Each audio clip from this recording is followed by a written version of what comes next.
Hello everyone and welcome back to your daily government and financial news update. In today's video, we'll be discussing stimulus checks as high as $4,000 that can still be claimed. Other than that, we discuss the rising gas prices and what President Joe Biden is currently doing about them. We also touch base on the new tax brackets for next year released by the IRS. And finally, we go over some updates in the stock market and Bitcoin. Now, as always, I am definitely interested in hearing your thoughts on everything, and I wanted to quickly thank everyone for giving my videos likes and sharing them, as that certainly helps push these videos out to other people like you. Okay, so gas prices are once again slightly on the rise, up to an average of $3.88 per gallon throughout the United States. Of course, which state in particular you live in can vary greatly in how much you pay. So in California, for example, the average price according to AAA is $5.88, whereas in Georgia, on the low side, we're seeing averages at $3.23. Bear in mind, until President Biden took office, we didn't see gas prices hit an average of over $3 since all the way back in 2014 when Barack Obama was still in office. Now, whether or not you want to pin the blame on President Biden or not for these higher prices, it really doesn't matter. One thing that I think we can all agree with, though, Americans are certainly struggling. Whether it's higher gas prices or the higher price of food, CNBC has found that the typical U.S. household is spending approximately $445 more a month due to inflation. Over a year, that's $5,340, or a really nice trip to Europe. And again, whether you want to place the blame on President Biden, Democrats, the war in Ukraine, or whatever else, in the end, this is a huge pain to many Americans, specifically those in the lower and middle class. And I gotta say, the pain may only get worse with time. According to USA Today, to cope with inflation, many Americans are now turning to loans and credit cards to pay their bills. Now, I'm not one to necessarily say that credit cards are evil if they're paid off on time, but people are not shifting their spending to credit cards to earn rewards points here.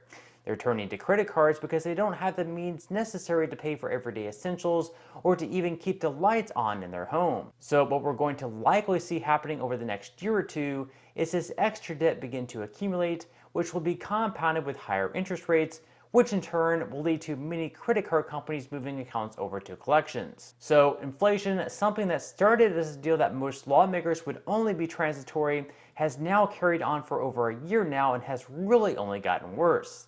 President Biden, in an effort to lower gas prices or at least keep them at bay 2 weeks before the midterms, is now releasing millions of barrels more of oil from their strategic reserve. This is a move that Republicans say is short-sighted and something that should only be done during a time of crisis. A time of crisis, of course, should not necessarily be defined as trying to keep prices low right before the election. In a time where just 39% of Americans approve of Joe Biden's overall frame of work, I guess we shouldn't be surprised that he's willing to do anything necessary to even match Donald Trump's approval rating of 42%.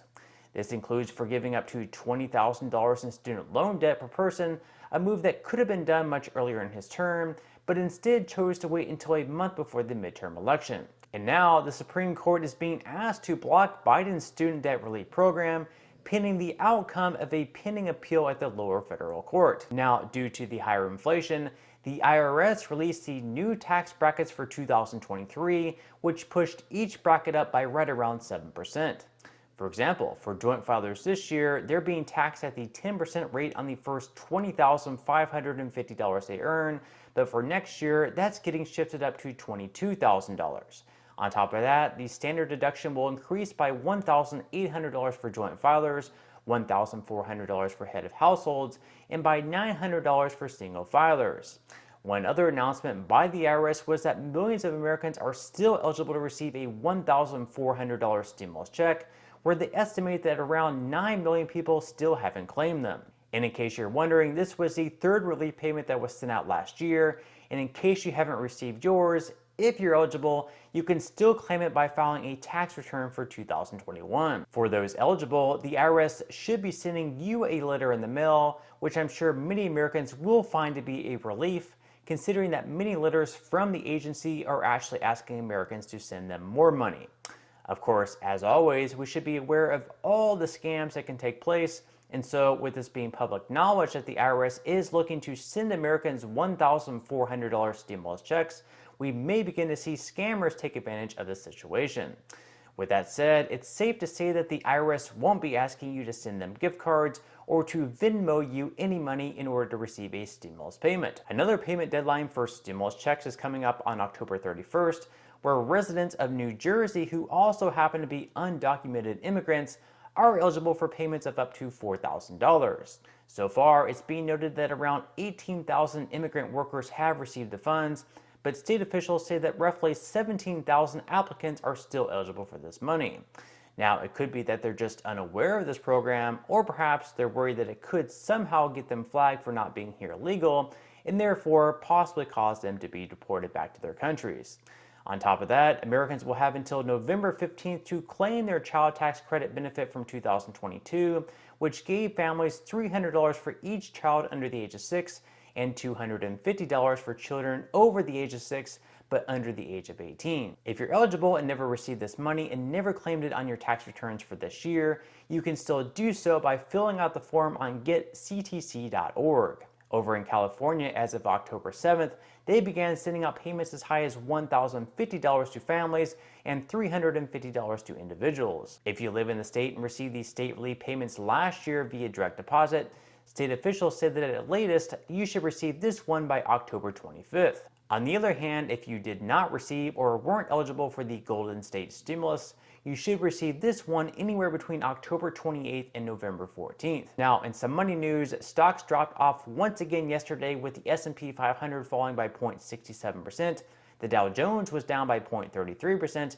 and the Nasdaq was also in the red, down by 0.85%. And even though the S&P 500 is already down by nearly 23% this year, the CEO of JP Morgan Chase, Jamie Dimon, believes that it may still fall by another 20%. For investors, this obviously would not be good news, but for every Jamie Dimon saying that we have another 20% drop to come, we have another so-called expert saying the market is about to explode to all-time highs in 2023. As far as futures go, so far we are seeing some mixed results, with the Dow Jones up by 0.03%, but the S&P 500 and the Nasdaq are both down by 0.29 and 0.61%.